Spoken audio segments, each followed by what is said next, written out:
What's up, moviegoers? Welcome to the Marchio podcast. I'm your host, Anthony. In this episode of the Marchio podcast, I'm talking about Texas Chainsaw Massacre, The Next Generation, or originally released as The Return of the Texas Chainsaw Massacre. And I'll get into detail why that was changed. The movie is written and directed by Kim Henkel, who actually is the original writer along with Tobe Hooper for the first movie, The Texas Chainsaw Massacre, that was released in 1974. So he does return to write and direct this movie. Now you think if he comes back to write and direct, you think it's going to be good, right? No, it wasn't. The movie was first released March 12, 1995 by South by Southwest, and then August 29, 1997 in limited releases 2 years later. The running time for the movie is 87 minutes for the theatrical cut and 94 minutes for the director's cut. The budget was $600,000 and it only grossed $185,000 at the box office. The movie is notable because it stars Renee Zellweger and Matthew McConaughey. Now basically the plot of the movie centers around four teenagers who encounter Leatherface and his murderous family in backwoods Texas on the night of their prom.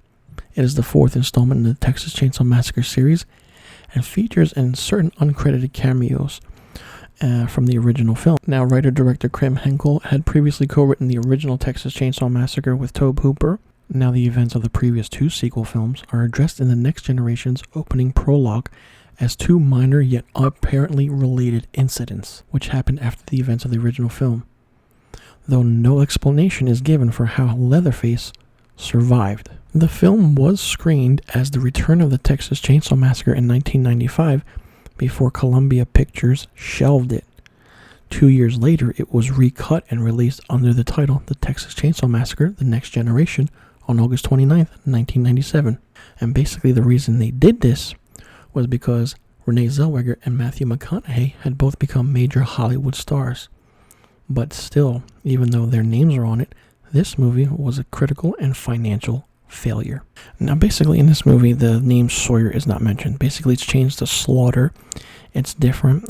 You can so say that Texas Chainsaw Massacre 4 is different. It's more so of a dark humor movie for me than it is a slasher. Even though Matthew McConaughey gives a great performance as a sadistic character, it's great. However, Leatherface just didn't do it for me. He more so looked like he was a character in drag, looked like a woman being, and loved the appearance of makeup and stuff. And it's just different. It's very different. Renee Zellweger was a young actress at the time, and when you see Renee Zellweger and Matthew McConaughey in a horror movie together, it's different. Let me tell you, it's different. Matthew McConaughey really stands out on his own, especially in the early movie like this for his career. And it was done at a point where, okay, you're like, oh, Matthew McConaughey, who is this and who's Renee Zellweger? Well, now you know. So if you want to see them in a movie early in their career, watch this movie and you'll see why. Now, basically, Leatherface is a cross-dresser, like I said. And noted by certain film critics, the overt references to cross-dressing in the Leatherface character is briefly explored in the original film, but it's implemented here to a much more greater level and extent. And basically, Henkel said that he wrote the character as one who assumes the persona of a person whose face he wears. So basically, if he wears a woman's face, he becomes a woman. If he wears a man's face, he's a man. Child, old woman, older male. I didn't like that aspect of it. Basically, it wasn't horrifying at all. It was just weird. Now, the original cut of the film by director Kim Henkel is approximately 7 minutes longer than the final released version. The original edit of the film has some slightly longer shots of violence and character interactions, and you can definitely tell where the edits are and what is cut out because of how the next scenes play out. Certain things were omitted because of the graphic violence, once again, by the movie that it was done for. And of course, all the Texas Chainsaw Massacre movies had problems with the rating system. However, the movie has gained a cultural cult following when it was released on video. And later on, the interesting thing about this is that the poster is, of course, we see Leatherface dressed in drag or cross-dressing, and the chainsaw looks like so much of a lipstick kind of thing. It's different. It's not what you wouldn't see in a normal Texas Chainsaw Massacre movie, but this movie had its ups and downs. It wasn't good, didn't have any feel or aspect of anything. While it tried to garner and gain a notoriety for being that weird horror slasher movie that the first three movies had, this first one went back to how slightly more so of a dark humor this was. The only thing interesting about this movie, like I said, was Matthew McConaughey, and that was it. I mean, your notable big actors in Hollywood now all started out in horror movies.